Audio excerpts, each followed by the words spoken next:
चलिए बच्चों, हम लोग आगे बढ़ते हैं। ठीक।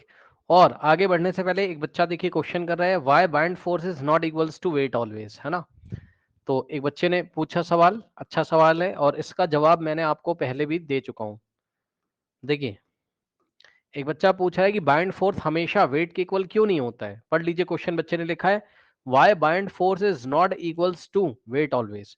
बाइंड फोर्स वेट के इक्वल हमेशा क्यों नहीं होता है, बच्चा पूछ रहा है। ठीक। सो अब आप खुद सोचो बच्चों, जब कोई लिक्विड इसमें भरा हुआ है, ये कोई फ्लूइड ऐसे भरा हुआ है, तो भाई फ्लूइड की डेंसिटी अलग अलग है ना। फ्लूइड की डेंसिटी अलग अलग है, हर एक फ्लूइड की डेंसिटी अलग है। जिसकी डेंसिटी ज्यादा है वो ज्यादा बाइंड फोर्स लगाएगा। डेंसिटी होने ज्यादा होने से ना पार्टिकल पास पास होते हैं, तो वो लिक्विड ज्यादा प्रेशर लगाता है, ज्यादा बाइंड फोर्स लगाता है। डेंसिटी ज्यादा होने का मतलब है मास पर यूनिट वॉल्यूम, यानी कि 1 यूनिट वॉल्यूम में ज्यादा मास है, पार्टिकल पास पास है। तो लिक्विड के पार्टिकल पास पास होने से ज्यादा बाइंड फोर्स लगाता है वो। अब एक ऑब्जेक्ट तुमने रख दिया यहाँ, ठीक। तो भाई ऑब्जेक्ट का वेट तो फिक्स हो गया।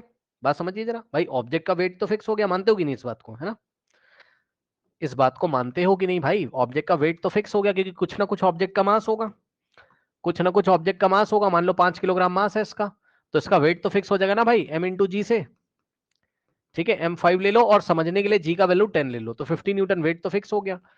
अब इस ऑब्जेक्ट को तुम अलग अलग लिक्विड में अगर रखोगे, अलग अलग फ्लूइड में अगर रखोगे, तो तुम खुद समझो ना भाई, अलग अलग लिक्विड के पार्ट की डेंसिटी अलग अलग होती है। किसी का मास पर यूनिट वॉल्यूम ज्यादा है, तो जिसकी डेंसिटी ज्यादा होगी वो ज्यादा बाइंड फोर्स लगाएगा ना। और जिसका मास पर यूनिट वॉल्यूम कम है, जिसकी डेंसिटी कम है जिस लिक्विड की, वो कम बाइंड फोर्स लगाएगा। तो वेट तो फिक्स हो गया, अब बाइंड फोर्स बार बार वेरी कर रहा है।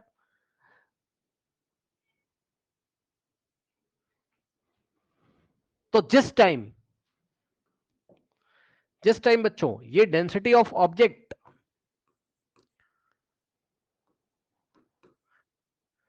जिस टाइम बच्चों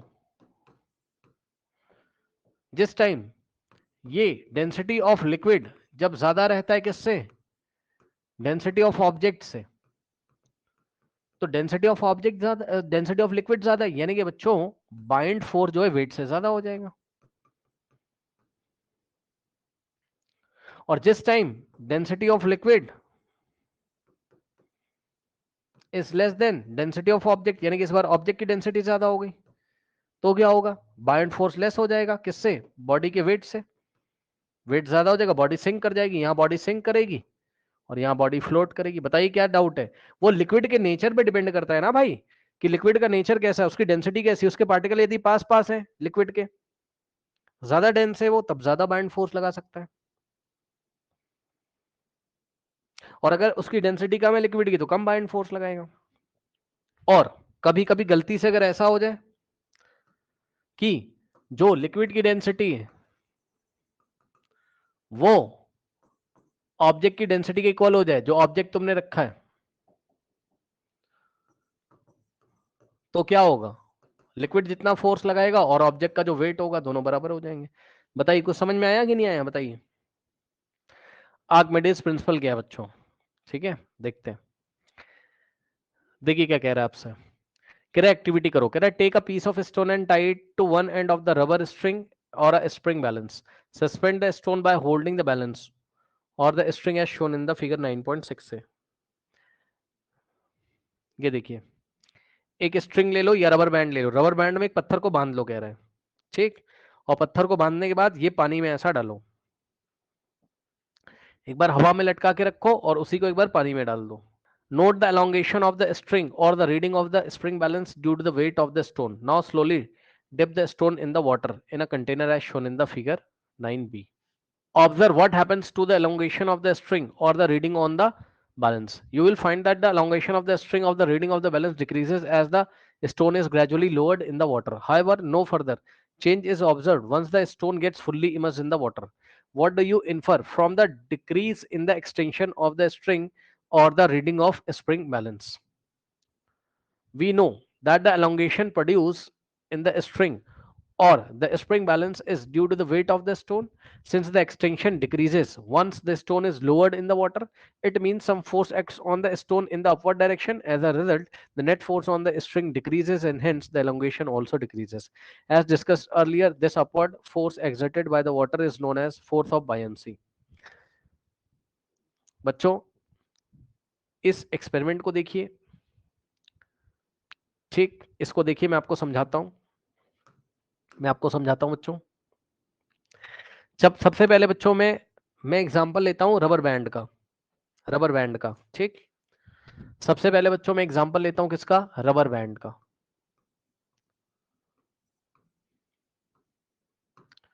ठीक, रबर बैंड का मैं आपको एग्जांपल यहां पर लेता हूं। ठीक, सुनिए।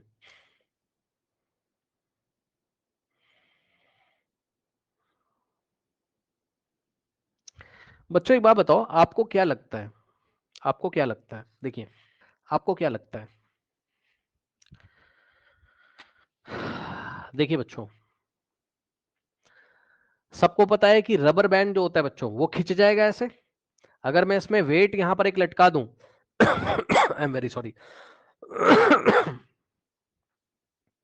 आपने रबर बैंड देखा ना, ऐसा खिंच जाता है। चलो मैं आपसे सवाल करता हूं, देखते हैं आप क्या बताओगे मुझे। बच्चों, एक रबर बैंड में लेके आया, ये भी एक रबर बैंड है मेरे पास, ठीक, ओके। ये एक रबर बैंड में लेके आया, अभी मैंने इसमें कुछ नहीं लटकाया है। अब मैं सेम रबर बैंड में, सुन लो भाई ध्यान से, सेम मटेरियल का बना हुआ रबर बैंड है और एक जैसे मैं दो रबर बैंड खरीद के लेके आया। एक जैसी लेंथ है, एक जैसा रबर का मटेरियल है, क्योंकि आपको पता है बच्चों, बाजार में अलग अलग क्वालिटी के रबर आते हैं। लेकिन मैं एक ही जैसा आइडेंटिकल रबर बैंड खरीद के लेके आया हूं, एक ही जैसा रबर बैंड, ठीक, एक ही जैसी लेंथ है, एक ही जैसा बच्चों उसका मटेरियल है, ठीक।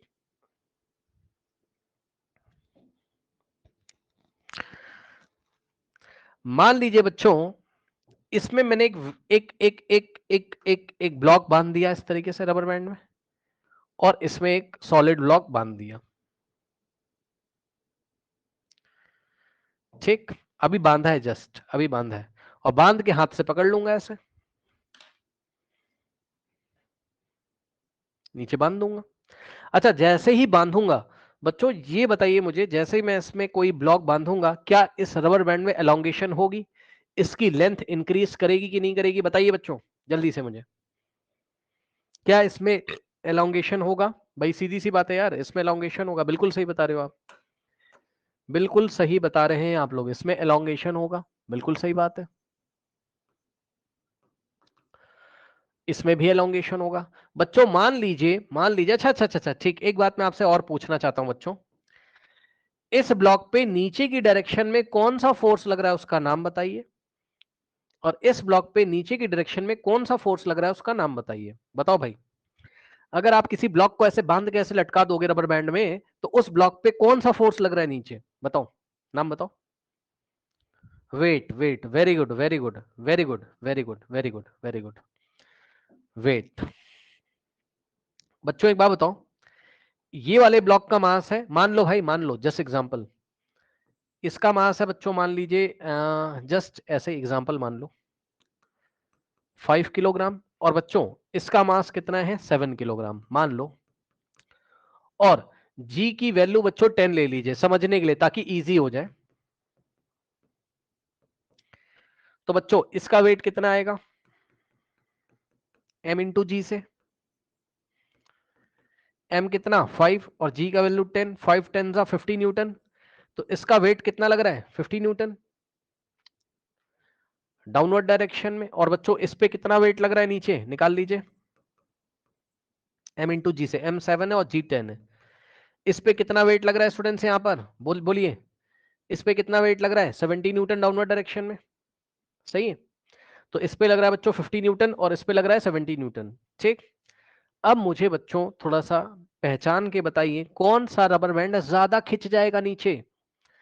दोनों की लेंथ सेम थी, कौन सा ज्यादा खिंच जाएगा नीचे? किसमें एलोंगेशन ज्यादा होगा? फर्स्ट वाले में या सेकंड वाले में? बताइए। सेकंड वाले में, very good, very good, very good, very good, very good, very good, very good. जिसमें वेट ज्यादा महसूस हो रहा होगा बच्चों, उसका ही तो एलोंगेशन ज्यादा होगा, उसका ही तो एक्सटेंशन ज्यादा होगा। तो बच्चों मान लीजिए ये वाली पोजीशन से ये आपको यहां तक दिखता है, ठीक है, ये इसकी इनिशियल लाइन है, ये इसकी इनिशियल लाइन है, यहां से नापा हमने। तो ये वाला इनिशियल लाइन से केवल इतना खिंच गया, इतना, और ये वाला इनिशियल लाइन से, ये मान लो इसकी इनिशियल लाइन है, ये इतना ही खिंच गया और ये और ज्यादा खिंच गया। और हम ये अज्यूम करके चल रहे हैं कि रबर बैंड टूटता नहीं है, बहुत मजबूत रबर बैंड है। ये इतना नीचे चला गया, तो इसमें केवल इतनी एलोंगेशन आई है और इसमें इतनी एलोंगेशन आई है, ठीक। अब मुझे जरा एक बात बताइए बच्चों, ध्यान से समझिए, अगर मैं अपना हाथ लगा दूं इसके नीचे और इसको धीरे से ऊपर उठाऊं इस तरीके से, सुन लो भाई ध्यान से, सुन लो ध्यान से, अगर बच्चों मैं अपना हाथ यहां पर लगाऊं इस तरीके से नीचे से, और हाथ जब लगाऊंगा तो फोर्स लगाऊंगा ऐसे इस पे, मान लो मैं अपना हाथ लगाकर इसको मैं 1 न्यूटन का फोर्स दे रहा हूं, इमेजिन जस्ट इमेजिन, ओके। मान लीजिए इसको बच्चों में नीचे से ऊपर की डायरेक्शन में एक फोर्स दे रहा हूं, धीरे धीरे आराम से, ये ऐसे, मान लो बच्चों मैंने इसको 2 न्यूटन का फोर्स नीचे से लगा दिया, ठीक। मैंने इसको कितना फोर्स लगा दिया बच्चों, मान लीजिए 2 नहीं, 2 मत करो, 20 न्यूटन लगा दिया, मान लीजिए 20 न्यूटन मान लीजिए मैंने लगा दिया, ठीक। अब बताओ ये कहां चला आएगा, अब ये ब्लॉक कितना वेट महसूस कर रहा है, भाई थोड़ा दिमाग लगा लेना बच्चों, इस पे नीचे कितना फोर्स लग रहा था वेट की वजह से, बताइए। और मैंने कितना लगा दिया इस पे, 20 न्यूटन। तो बताओ पहले ये ऊपर जाएगा कि नहीं जाएगा, पहले बताओ, ऊपर जाएगा कि नहीं जाएगा, बोलो। अरे बड़ी कॉमन सी बात पूछ रहा हूं यार, 70 न्यूटन का वेट था और मैंने आके 20 न्यूटन लगा दिया, धीरे से ऊपर, धीरे से इसको उठाया 20 न्यूटन से। तो अब बताओ क्या इस पे टोटल वेट अब 70 न्यूटन लग रहा होगा या कुछ और लग रहा होगा, अब इस पे रिजल्टेंट फोर्स बताओ कितना आ रहा होगा, अब इसका अपेरेंट वेट कितना आ रहा होगा, अपेरेंट मतलब जो महसूस हो रहा है, अब इसका अपेरेंट वेट कितना महसूस हो रहा होगा बताओ, 50 Newton. Very good very good very good very good. भाई 70 नीचे लग रहा था, 20 तुमने लगा दिया, तो भाई 70 माइनस 20 कितना आएगा, अब इसका अपेरेंट वेट कितना आएगा, केवल 50 न्यूटन। मतलब इस ब्लॉक को ऐसा लगेगा बेचारे को कि अरे मेरा वेट तो क्या है, मेरा वेट 70 न्यूटन नहीं है, मेरा तो 50 न्यूटन है, क्योंकि नीचे से किसी ने उठा दिया भाई, नीचे से किसी ने ऊपर फोर्स लगा दिया। तो अब इसको 50 न्यूटन महसूस हो रहा है, तो जब इसको 50 न्यूटन महसूस होगा तो ये ब्लॉक वापस कहां आ जाएगा, केवल कहां तक एलोंगेट होगा, जहां तक 50 न्यूटन वाला हुआ था, समझ गए। अब इसकी लेंथ में, इसके एलोंगेशन में डिक्रीमेंट आ जाएगा, ये यहां से उठ के यहां चला आएगा और इतना इसमें क्या आ जाएगा, डिक्रीमेंट आ जाएगा।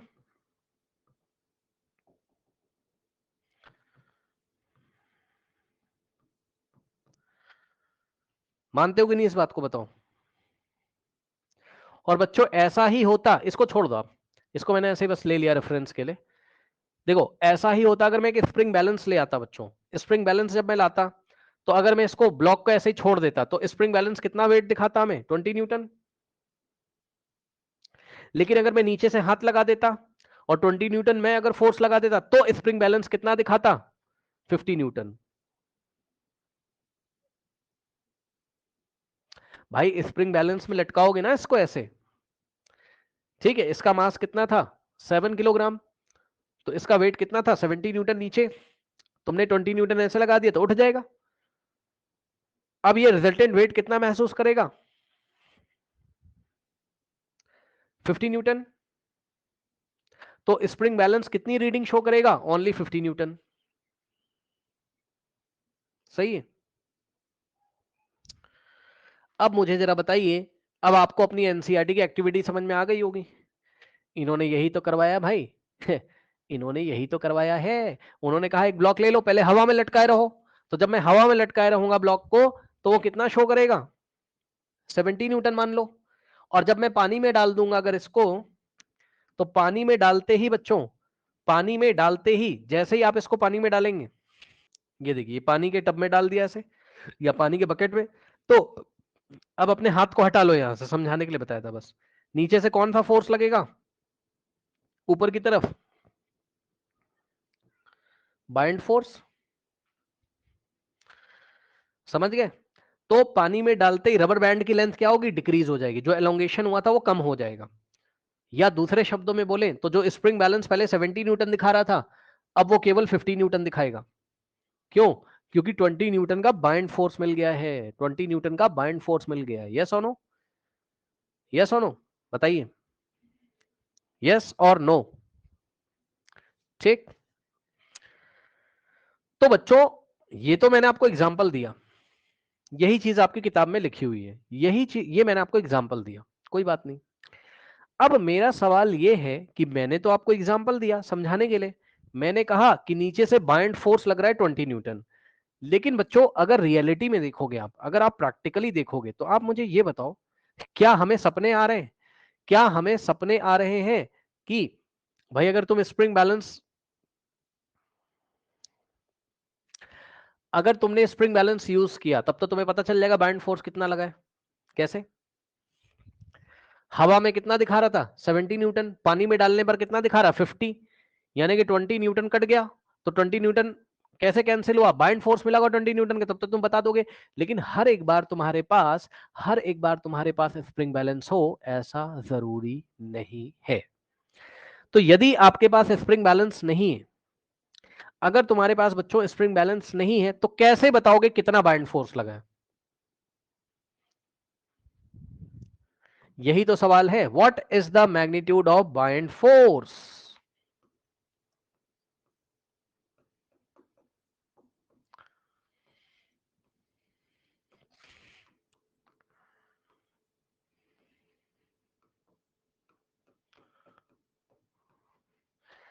बाइंड फोर्स का मैग्नीट्यूड कितना होगा, ये बताने के लिए बच्चों आर्किमिडीज का प्रिंसिपल लगा लीजिए,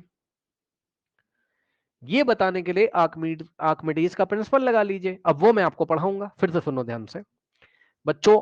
आर्किमिडीज का प्रिंसिपल आपको कौन सी चीज में हेल्प करेगा बताइए, अभी जो आप पढ़ने जा रहे हो, आर्किमिडीज का प्रिंसिपल आपको कौन सी बात में हेल्प करेगा बच्चों, बताइए कौन सी बात में हेल्प करेगा। वो आपको क्या बताने की कोशिश करेगा, मैग्नीट्यूड ऑफ बाइंड फोर्स।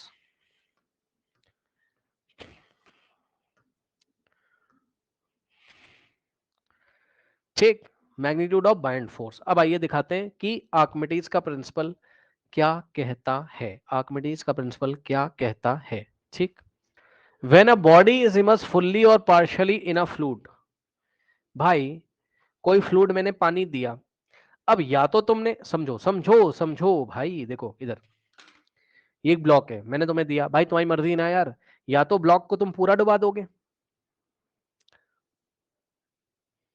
अब बच्चा बोलेगा सर, सर मैंने डुबाया, ये तो पूरा डूब नहीं रहा है यार, वो तो बात की बात है ना कि कितना बाइंड फोर्स इसको मिल रहा है। मतलब अगर इस ऑब्जेक्ट की डेंसिटी लिक्विड से ज्यादा है तब तो अंदर चला जाएगा, अगर इसकी डेंसिटी लिक्विड से ज्यादा है तब तो सिंक कर जाएगा, तो मैंने पहले ही पढ़ाया है। भाई इसकी डेंसिटी अगर लिक्विड से ज्यादा तुमने छोड़ दिया तो डूब जाएगा ना, ये तो बात की बात है। लेकिन मान लो इसकी डेंसिटी लिक्विड से ज्यादा है और तुमने हाथ से पकड़ के रखा है, ऐसा भी तो कर सकते हो तुम, इसको पार्शियली इमर्स कर सकते हो यार। समझो समझो समझो, देखो देखो देखो देखो देखो देखो, मैं बताता हूं आपको, देखो देखो, एक बात बताओ बच्चों, मैं आपको कंडीशन क्या दे रहे हो सर, आप मुझे कंडीशन में आपको दे रहा हूं कि भैया डेंसिटी ऑफ ऑब्जेक्ट जो है ना, डेंसिटी ऑफ ऑब्जेक्ट लिक्विड से ज्यादा है, यानी कि फ्लूइड से ज्यादा है, ये मैंने बोल दिया, पक्का ऐसा है, अरे मान लो यार, मान लो भाई, मान लो मान लो मान लो। ठीक, तो देखो बच्चों, फुल्ली इमर्स का क्या मतलब होता है कि इसको भैया आप चुपचाप छोड़ दीजिए इस पानी में या लिक्विड में जो भी है,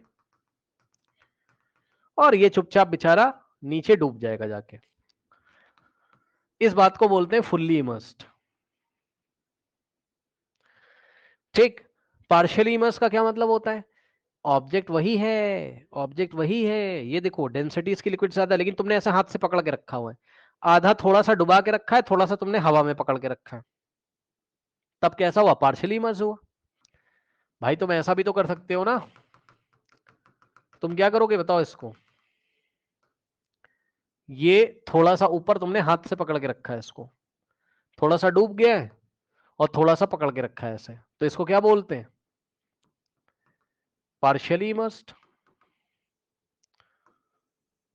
और सुनो, अब हमेशा ऐसा हो ये जरूरी नहीं है। अब तो भाई तुम समझ गए होगे, कोई भी कंडीशन हो यार, या तो ऑब्जेक्ट पूरा डूब गया होगा, या तो थोड़ा सा डूबा होगा, थोड़ा हवा में होगा, थोड़ा पानी में होगा। समझ गए? तो अगर पूरा पूरा डूब गया, चाहे अपने आप डूब जाए, चाहे तुम फोर्स लगा के डुबा दो,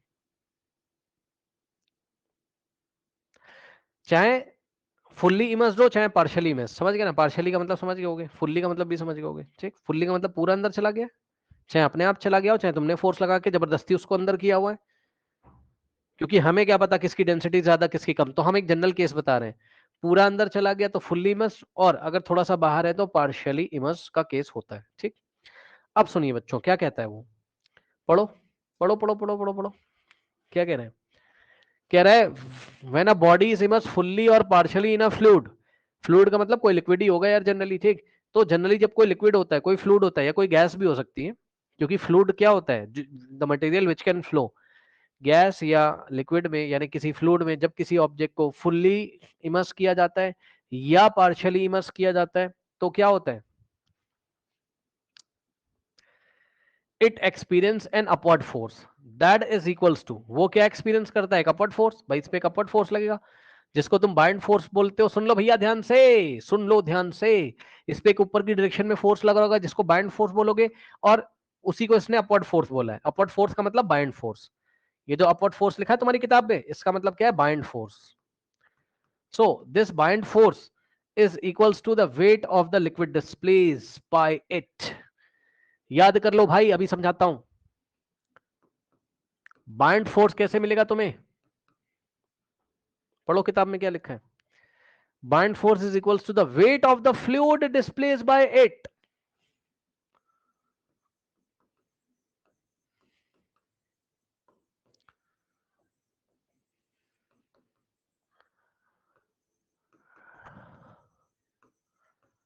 डिस्प्लेस्ड बाय इट। अब ये इट किसके लिए लगा हुआ है वो मैं बताता हूं। इट लगा हुआ है सॉलिड ऑब्जेक्ट के लिए, जो सॉलिड ऑब्जेक्ट तुमने अंदर डाला है, डिस्प्लेस्ड बाय ऑब्जेक्ट।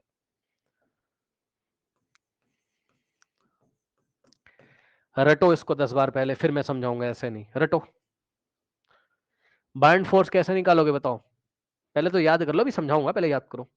बिल्कुल याद कर लीजिए इसको। बाइंड फोर्स कैसे निकालोगे बताओ? अगर मैंने तुमसे बोला कि बेटा बाइंड फोर्स निकाल के दो, तुम मुझे क्या निकाल के दोगे? Wait of the fluid displaced by the object. याद हो जाए तो बताना, तब बताऊंगा आगे, तब समझाऊंगा, पहले तो रट लो। डन। अब सुनो, तो बच्चों पूरी डेफिनेशन क्या बनी आर्किमिडीज प्रिंसिपल की? When a body is immersed fully और partially in a fluid, it experience an upward force. जब किसी बॉडी को फुल्ली या पार्शियली इमर्स किया जाता है, तो उस बॉडी पे एक अपवर्ड फोर्स लगता है, जिसको अपथ्रस्ट बोलते हैं या बाइंड फोर्स बोलते हैं। इसकी वैल्यू किसके इक्वल होती है? इसकी वैल्यू होती है wait of the fluid displaced by the object. अब मैं आपको समझाऊंगा, अब मैं आपको समझाऊंगा।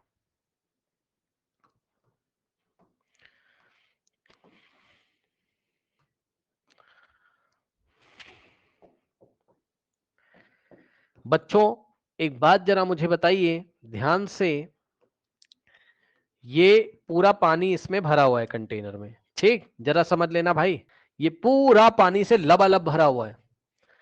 अब आप बोलोगे सर आपने सर पूरा पानी से कैसे भर दिया सर? आपको समझाने के लिए भर रहा हूं सर। जरूरी नहीं कि पूरा पानी से भरा हो, आपको समझाने के लिए पहले पूरा पानी से भर रहा हूं। पानी हो या कोई और लिक्विड हो, ये पूरा ब्रिम तक भरा हुआ है, up to brim. Up to brim मतलब किनारे तक, जैसे ग्लास पूरा किनारे तक भरा रहता है, पूरे ग्लास में पानी भर लीजिए। This is full up to the brim, full up to the brim, समझाने के लिए है ना। अब क्या किया आपने, स्टेप नंबर 1 पानी भर के ले लिया या लिक्विड कोई भर के ले लिया। स्टेप नंबर 2 देखो बच्चों, अब एक बात बताओ बच्चों, अगर मैं इसमें कोई ऑब्जेक्ट रख दूं, एक सॉलिड है और मान लो इसमें डूब जाता है, अरे भाई मान लो यार ये इसमें डूब जाता है, जैसे इसमें रखा ये ऐसे नीचे चला गया। अब भाई एक बात बताओ जरा, जब ये अंदर जाएगा तो क्या अपनी जगह नहीं बनाएगा रहने के लिए? कहां रहेगा? जब ये पानी को डिस्प्लेस करेगा, जो फ्लूइड अंदर भरा हुआ है जब उसको डिस्प्लेस करेगा तभी तो जाएगा ना ये अंदर। मानते हो कि नहीं इस बात को, बताओ इस बात को आप मानते हो कि नहीं मानते हो, बताओ भाई। मैंने आपसे बोला कि आप इसमें एक ऑब्जेक्ट डाल दीजिए, ठीक, ये डाला और जैसे ये सिंक करेगा बच्चों, ये अपनी जगह बनाएगा ना बच्चों, ये अपनी क्या बनाएगा, जगह बनाएगा यहां पे।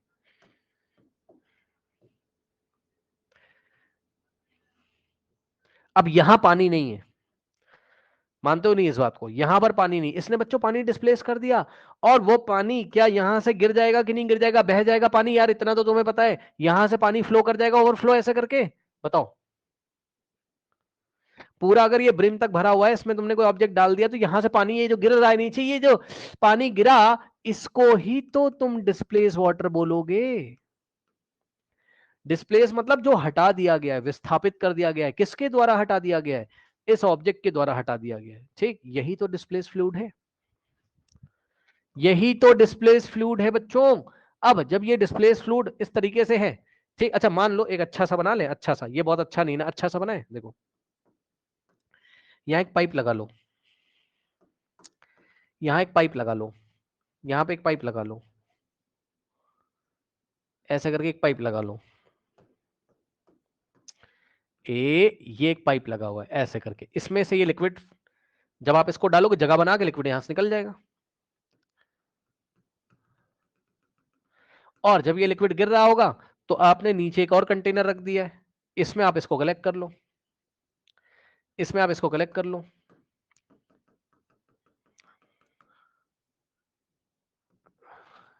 ये लीजिए, आया समझ में कि नहीं आया बताइए। अब मुझे ये बताओ भाई, वॉल्यूम क्या होता है, कितना स्पेस ऑक्यूपाई किया है, वॉल्यूम क्या होता है, कितना स्पेस ऑक्यूपाई किया है, वही उसका वॉल्यूम होता है ऑब्जेक्ट का। सुनो, ये जो ऑब्जेक्ट तुमने डाला है इसमें, इस ऑब्जेक्ट का वॉल्यूम, ध्यान से सुनना भाई, वेरी इंपॉर्टेंट कॉन्सेप्ट, इस ऑब्जेक्ट का जो वॉल्यूम है इसका, वी ऑफ ऑब्जेक्ट, ऑब्जेक्ट का जो वॉल्यूम है वो वो वो वो ये जो लिक्विड डिस्प्लेस है इसके वॉल्यूम के इक्वल होगा कि नहीं, बताओ, वेरी इंपॉर्टेंट, जो बच्चा इसको सीख गया वही समझ लो सब कुछ सीख गया।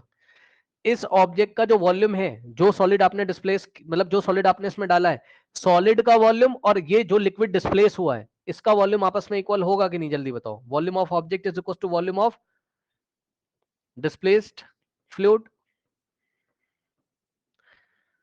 या फ्लूइड डिस्प्लेस्ड,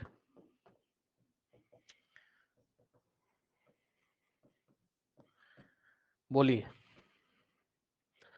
बोलिए, वेरी इंपॉर्टेंट ये बात आपको वेरी वेरी वेरी इंपॉर्टेंट भाई, ये समझ में आया कि नहीं आया बताओ पहले, ठीक। भाई खुद सोचिए आप, जब आप ये सॉलिड ऑब्जेक्ट डालोगे भाई तो ये पानी को डिस्प्लेस करेगा ना, पानी को हटाएगा, लोहे का टुकड़ा मान लो तुमने डाल दिया इसमें सॉलिड, तो वो अपनी जगह बनाएगा ना, पानी को डिस्प्लेस करेगा, यहाँ पाइप लगी पानी बाहर निकल जाएगा, और जितना पानी बाहर निकला है या जितना फ्लूइड फ्लूइड कुछ भी होगा, जो भी फ्लूइड होगा, जितना फ्लूइड बाहर निकला है उसको ही तो डिस्प्लेस फ्लूइड बोलोगे। उस डिस्प्लेस फ्लूइड को का वॉल्यूम और वॉल्यूम ऑफ ऑब्जेक्ट आपस में इक्वल होंगे। एक तो ये बात याद रखनी है, दूसरी बात ये याद रखनी है कि मैंने आपको बोला था कि भैया इस ऑब्जेक्ट के ऊपर बायंट फोर्स लगेगा, इस ऑब्जेक्ट के ऊपर क्या लग रहा होगा, बायंट फोर्स। तो कितना बायंट फोर्स लगा है, कितना बायंट फोर्स लगा है, वो किसके वेट के इक्वल होता है, wait of the liquid displaced, wait of the liquid displaced, ठीक। मतलब सर ये जो लिक्विड मिला है ना सर डिस्प्लेस, सर इसका वेट निकाल लो सर, ये जो लिक्विड मिला है सर इसका वेट निकाल लो, कहने लगा कैसे सर? तो बेटा इसका मास देख लो भैया, सुन लो ध्यान से। डेंसिटी का फॉर्मूला क्या होता है बोलो जल्दी से। डेंसिटी का फॉर्मूला क्या होता है बोलो? Mass by volume. ठीक, मास बाय वॉल्यूम। तो मास कैसे निकलेगा? डेंसिटी किसकी? लिक्विड की। Density of the liquid into volume of the liquid. अब ठीक से लिख दूं मैं?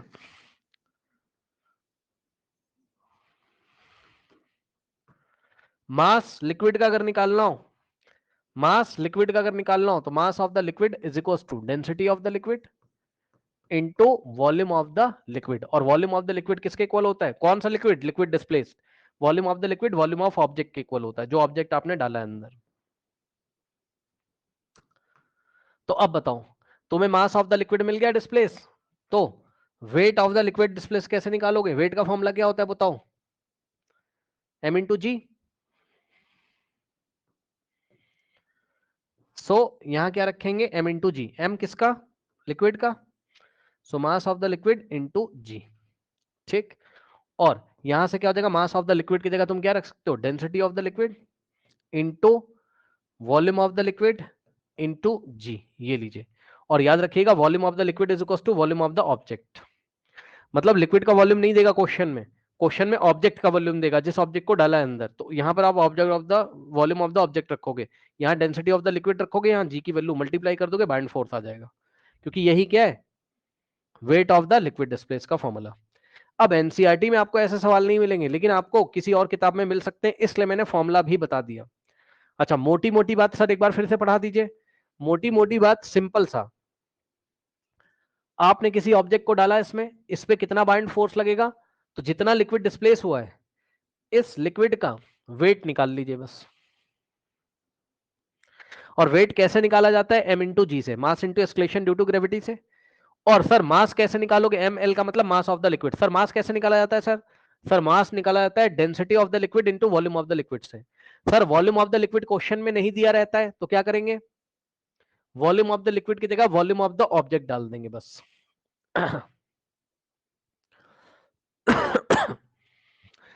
एक क्वेश्चन मैं आपको बना के देता हूं। एक क्वेश्चन देखिए बच्चों,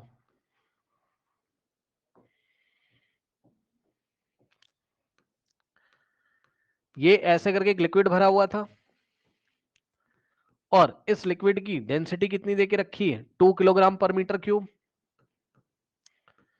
रो एल का मतलब डेंसिटी ऑफ द लिक्विड दिया हुआ है। ठीक, उसके बाद इसमें एक ऑब्जेक्ट डाला, और इस ऑब्जेक्ट का बच्चों वॉल्यूम दिया हुआ है क्वेश्चन में। वॉल्यूम ऑफ द ऑब्जेक्ट इसका दिया हुआ है, कितना है? 4 मीटर क्यूब, ये इसका वॉल्यूम है। ठीक, okay, correct.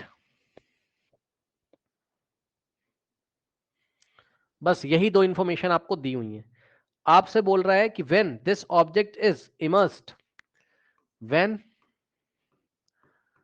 This object is fully immersed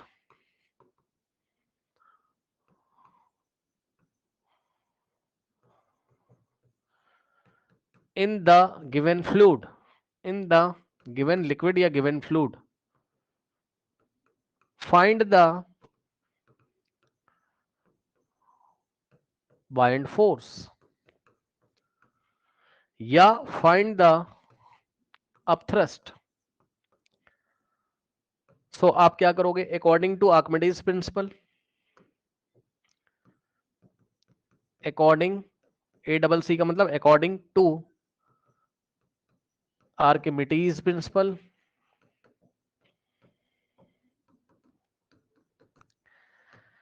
फिर आप क्या करोगे? पूरी डेफिनेशन लिखोगे आर्किमिडीज प्रिंसिपल की। When an object is fully और partially immersed in a liquid then buoyant force is equals to buoyant force acting on the object. मतलब जब आप इसको इसमें इस तरीके से फुल्ली इमर्स कर दोगे तो लिक्विड कुछ ना कुछ डिस्प्लेस हो जाएगा। जो भी लिक्विड डिस्प्लेस होगा तो इस बार क्या होगा? पानी का लेवल, मतलब जो भी लेवल है, पानी हो जरूरी नहीं है, जैसे इसमें डुबाओगे तो पानी का लेवल ऊपर उठ जाएगा कि नहीं? ये बात समझ में आई कि नहीं बताओ? भाई इस बार ये ब्रिम तक थोड़ी ना भरा था यार, इसमें कुछ डाल दोगे, जैसा भी ये कॉलिन की बोतल है, इसमें अगर मैं एक रबर डाल दूं इरेजर, तो इसका सरफेस मतलब इसका ये लेवल ऊपर उठ जाएगा ना। क्यों? क्योंकि रबर जब इसके अंदर जाएगी तो अपनी जगह बनाएगी, तो लिक्विड को डिस्प्लेस करेगी। तो वही मैंने आपको दिखाया कि पहले इसका लेवल यहां तक था, यहां तक लेवल था, इतना लेवल राइज हो गया क्योंकि इसको इसमें डाला, तो इसने क्या किया, अपनी जगह बनाई, यहां से इस फ्लूइड को या लिक्विड को डिस्प्लेस कर दिया, है ना। तो लेवल ऊपर चला गया। तो जितना लिक्विड डिस्प्लेस किया होगा बच्चों, उस डिस्प्लेस लिक्विड का वेट निकाल लीजिए। So buoyant force is equals to what, weight of the displaced fluid. और वेट का फॉर्मूला क्या होता है, बाइंड फोर्स कितना आ जाएगा बताओ ऑन द ऑब्जेक्ट, जो सॉलिड ऑब्जेक्ट डाला उसके ऊपर लगने वाला बाइंड फोर्स कितना आ जाएगा, weight of the displace liquid.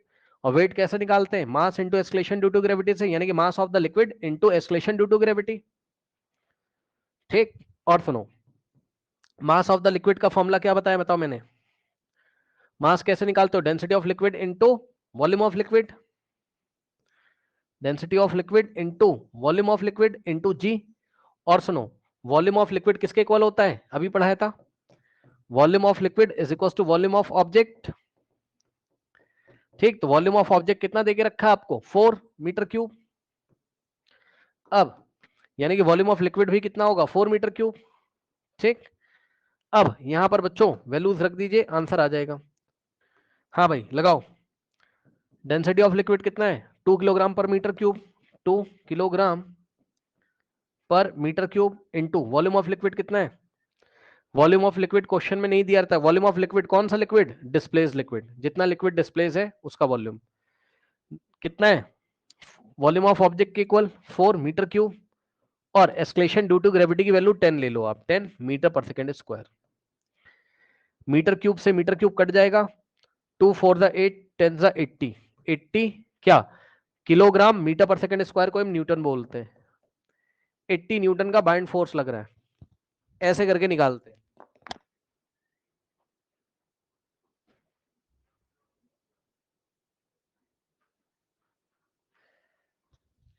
80 Newton का बाइंड फोर्स लग रहा है, ऐसे करके निकालते हैं। क्या आपको डेफिनेशन याद आई, मतलब डेफिनेशन समझ में आई आर्किमिडीज प्रिंसिपल की? और डेफिनेशन के बाद बच्चों क्या आपको सवाल करना आया, बताइए। सवाल एग्जाम में नहीं आता है आपके 9th क्लास में, जस्ट मैंने आपको बताया, क्योंकि आप डिफरेंट टाइप की बुक्स में पढ़ोगे तो सवाल आपको मिलेगा। ठीक, तो ये हो गया आपका आर्किमिडीज प्रिंसिपल। इसके बाद बच्चों एग्जाम में 9th क्लास में जो क्वेश्चन आता है आर्किमिडीज का, एक तो डेफिनेशन लिखने के लिए आती है, इसका प्रिंसिपल लिख लोगे, और लिखने के बाद इसके यूजेस पूछता है। तो नेक्स्ट बच्चों देखते हैं इसके यूजेस, जो कि बहुत इंपॉर्टेंट है, आप इसको इग्नोर मत करिएगा। ठीक, बस आपको यूजेस कैसे होते हैं क्या होते हैं उससे मतलब नहीं है, आपको बस इसके यूजेस पूछेगा, यहीं से सवाल आ जाएगा एग्जाम में।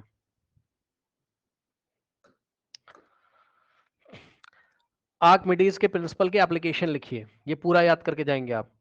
It is used in designing ships, ships को डिजाइन करने में, सबमरीन्स को डिजाइन करने में, लोको लेक्टोमीटर, लेक्टोमीटर क्या होता है, which is used to determine the purity of the sample of milk. ठीक है, दूध की जो शुद्धता होती है, मिल्क की प्योरिटी को मेजर करने के लिए हम आर्किमिडीज प्रिंसिपल का यूज करते हैं।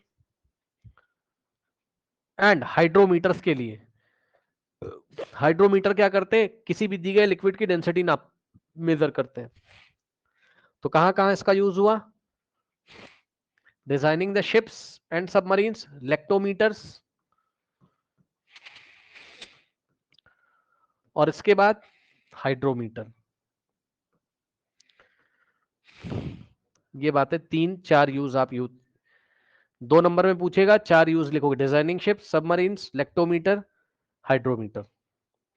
लेक्टोमीटर एक डिवाइस होती है, इसकी हेल्प से, लेक्टोमीटर बताओ, एग्जाम का क्वेश्चन बताओ, लेक्टोमीटर का यूज बताओ। It is used to determine the purity of the sample of milk, sample of milk, दूध कितना ज्यादा शुद्ध है, दूध की शुद्धता को मेजर, भाई दूध में पानी मिलाया जाता है ना, तो दूध की शुद्धता को मेजर करने के लिए एक लेक्टोमीटर नाम की डिवाइस आती है मार्केट में। अब सवाल सुनिए एग्जाम का, लेक्टोमीटर कौन से प्रिंसिपल पे बेस्ड है, एग्जाम में सवाल पूछेगा, लेक्टोमीटर बच्चों कौन से प्रिंसिपल पे बेस है? लेक्टोमीटर कौन से प्रिंसिपल पे बेस है? आर्किमिडीज के प्रिंसिपल पे। अगला सवाल, अगला सवाल, अगला सवाल क्या है बच्चों आपका कि आपका जो है हाइड्रोमीटर कौन से प्रिंसिपल पे बेस है? हाइड्रोमीटर कौन से प्रिंसिपल पे बेस है? हाइड्रोमीटर कौन से प्रिंसिपल पे बेस है बताइए? आर्किमिडीज के प्रिंसिपल पे। ठीक, अब सुनो इंपॉर्टेंट बात बच्चों, देखिए अब मैं आपको एक बात बताता हूं, सुनिए बच्चों। अब आपको एक बात मैं आपको बताता हूं, अब आपको क्या काम करना है, देखिए बच्चों, ये आपको करना ही करना है।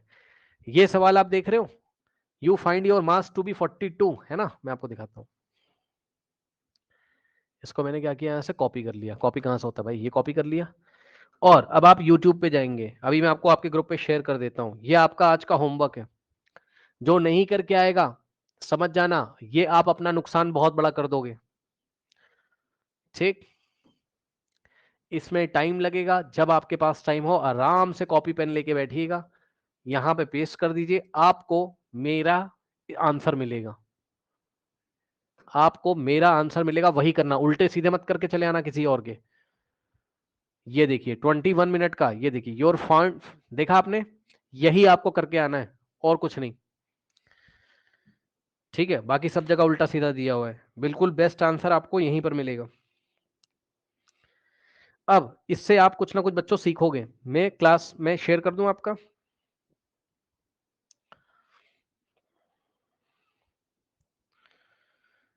ये आपका होमवर्क है आज के ही, आज आप इसको क्या करोगे, तैयार करोगे। जो बच्चे रिकॉर्डिंग भी देख रहे होंगे, आप देख लीजिए, आपके ग्रुप पे आ चुका है ये लिंक, इस लिंक पे आप क्लिक करोगे और इसके नोट्स बनाओगे। क्या बातें मैंने बताई, एक बार देखो, दो बार देखो, तीन बार देखो, 10 बार देखो और समझो कि क्या बताया। अच्छा, maths triangle NCERT last exercise solution on your channel. ठीक ठीक ठीक ठीक, यही चीज आप ग्रुप पे पोस्ट कर दीजिए। ठीक है, ग्रुप पे तुरंत मैसेज डाल दिया करो, आपको मिल जाएगा। इसके बाद क्या करना है आपको, सुनो ध्यान से, यहां पर देखो जरा, इसके बाद आपको क्या करना है, इसके बाद मैं आपको बताता हूं। ये आज आपका होमवर्क है, एक दो दिन में इसको प्लीज, ये मेरी रिक्वेस्ट है बच्चों, प्लीज फिनिश कर लीजिए सर। बच्चों इसको मैंने बहुत ध्यान से ये वीडियो बनाए हुए हैं, इसको करने में बहुत टाइम लगता है, बहुत रिसर्च लगती है, आप लोग प्लीज इसको इग्नोर मत करिएगा। ये देखिए बच्चों, अब जो अगला है ये आपको फिर से कहीं नहीं मिलेगा, ऐसा आंसर बच्चों आपको कहीं मिलेगा ही नहीं। इसमें बहुत मेहनत से मैंने इसको बनाया था आप लोग के लिए। अब अगला आप ये करके आओगे, चाहो तो आप ऐसे कर लो, आज आप ये कर लो और कल आप ये कर लेना, लेकिन आप जल्दीबाजी में मत करना, इसको आराम से डाइजेस्ट करके याद करके आइएगा क्या पढ़ाया मैंने। ठीक, क्योंकि ये टॉपिक है बच्चों अपने आप में, ये क्वेश्चन नहीं है, ये टॉपिक है। फिर मैं आपके ग्रुप पे शेयर कर दे रहा हूं, ये देखिए, किसी और का मत देख के आइएगा प्लीज, उल्टे सीधे जवाब मत देख के आइएगा। पता लगा तुम कोई शॉर्ट में देख लो जाके, ये देखिए ये 19 मिनट्स का है, ये आपको देख के आना है। यही चीज मैं आपको ग्रुप पे देता हूं अभी। ये हो गया आपके करीब 1 घंटे का, मतलब दो, इसमें आपको डेढ़ डेढ़ घंटे लग जाएंगे देखने में दोनों, क्योंकि देखोगे, नोट्स बनाओगे, फिर टू क्रॉस पे एक बार, दो बार, तीन चार बार देख के आना, देखना मैंने क्या बताया। ठीक, ये बातें हो गई, तो ये आपका होमवर्क हो गया। इसके बाद आपको क्या नहीं मिल रहा है, एनसीईआरटी एग्जाम्पलर का नहीं मिल रहा है सॉल्यूशन। एनसीईआरटी अभी अभी मैं चेक करता हूँ, रुक जाओ एक सेकंड, अभी मैं आपको देता हूँ ट्राइंगल्स का ना, अभी मैं आपको देता हूँ।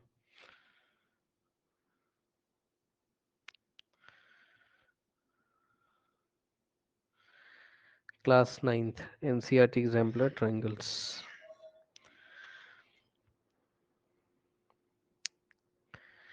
ये लीजिए बच्चों, ये पूरी प्लेलिस्ट मैंने आपको दे दी है, इस पे आप क्लिक कर लीजिएगा, आपको पूरा मिल जाएगा। और तब भी ना मिले तब आप बताना, तो फिर हम आपकी क्लास में यहाँ पर कराएंगे।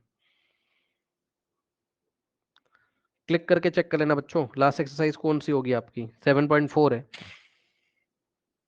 7.4 है लास्ट है। ठीक, ये हो गया। इसके बाद शायद मैंने आपकी क्लास में बच्चों ये ग्रेविटेशन वाला प्लेलिस्ट शायद शेयर कर दिया है ना, एनसीईआरटी एग्जाम्पलर का। ये करके आइएगा, जिससे कि हम कोई नया चैप्टर अच्छी तरीके से और स्टार्ट कर लें। शायद मैंने भेजा है शायद, नहीं, ये तो force and laws of motion है ना। इसका सॉल्यूशन ग्रेविटेशन का और डिस्कस करने को हम थोड़ा सा डिस्कस भी कर लेंगे क्लास में, ऐसी कोई बात नहीं है। इसी टाइम मैं एक काम कर लेता हूँ भाई, ग्रेविटेशन का एनसीईआरटी, यस, ग्रेविटेशन का एनसीईआरटी ऑल क्वेश्चंस आपको भेज दिया ग्रुप पे, एनसीईआरटी का ऑल क्वेश्चन।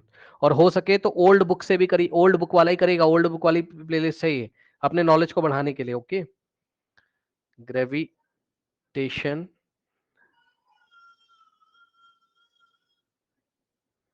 एनसीईआरटी, ठीक, ग्रेविटेशन एनसीईआरटी भी आ चुका। इसके बाद ग्रेविटेशन एनसीईआरटी एग्जाम्पलर। अब ये एक दिन का काम तो है नहीं भाई, आराम आराम से करेंगे आप लोग, फिर कोई डाउट आएगा तो आप मेरे से लाके पूछोगे, ठीक। ग्रेविटेशन का एनसीईआरटी एग्जाम्पलर, पहले एनसीईआरटी करिएगा फिर एनसीईआरटी एग्जाम्पलर करिएगा। ग्रेविटेशन एनसीईआरटी एग्जाम्पलर, ये लीजिए, ये हो गया आपका काम, ठीक। चलिए अब हम नेक्स्ट क्लास में मिलेंगे बच्चों, अभी हम इसको क्या करते हैं, होल्ड करते हैं। Okay, correct. और कोई डाउट हो तो आप लोग ग्रुप पे भेज सकते हो, जाइए।